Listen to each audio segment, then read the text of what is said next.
Hi, everyone. My name is Yaniv Ravid, and I'm excited to be presenting to you our recent paper on experiential service design. This is joint with Professor Hangxiao Chen, Professor Meng Hu, and Professor Jingchen Li. Experiential services are all around us.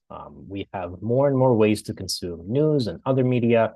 We are spending more and more money on experiences like concerts and festivals, and companies, as a result, are paying more and more attention to us as an audience, trying to optimize the way in which we experience their services.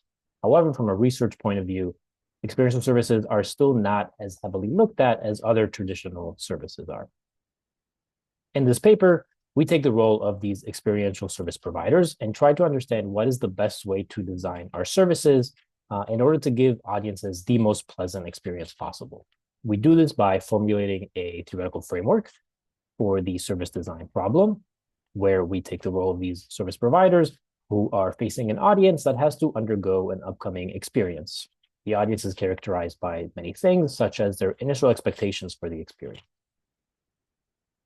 Applying this general formulation to many specific contexts, we then map from audience characteristics to optimal experience design. We're not going to dive into every theoretical context and result that we find in the paper. However, we will show a way in which our model can actually align with some practically observed service designs.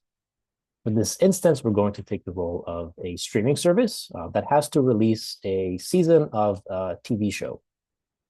The service can choose between revealing all episodes at once so that the audience can binge watch the season, or revealing one episode at a time so that the audience has to wait between episodes and only experience one of them maybe per week. These are two completely different experiences for the audience. And if the audience prefers one to the other, we may be able to secure future revenues, future subscriptions by choosing the optimal design, by designing the experience in the optimal way. Our theoretical model highlights one fact, for example, is that initial expectations tend to determine what the optimal decision will be. As the initial expectations increase, specifically, the weekly separate release of episodes is going to be more likely to be optimal. What do we end up seeing in practice? Let's take, for example, Apple TV, which releases many TV series, such as Little America, as well as Ted Lasso. Both of these are comedy series with 30-minute long episodes. However, one of them is much more highly anticipated than the other. Audiences' initial expectations for Ted Lasso are higher than they are for Little America. What our model would suggest then is that shows like Ted Lasso should be released one episode at a time for optimal experience.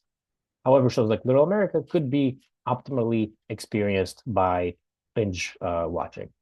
If we look at the exact release schedule for these shows, we see that that's what takes place. Shows like Ted Lasso get released 1 week at a time, whereas shows like Little America, or less anticipated, are allowed to be binge watched for the audience, which results in a better overall experience. This is just one instance of how our model can be used to understand these experiential services and how to design them. We welcome you to scan the QR code on the screen in order to see the full paper and all of the specific contexts that we study and the results that we find. And on that note, we hope that you enjoyed the presentation. Thank you.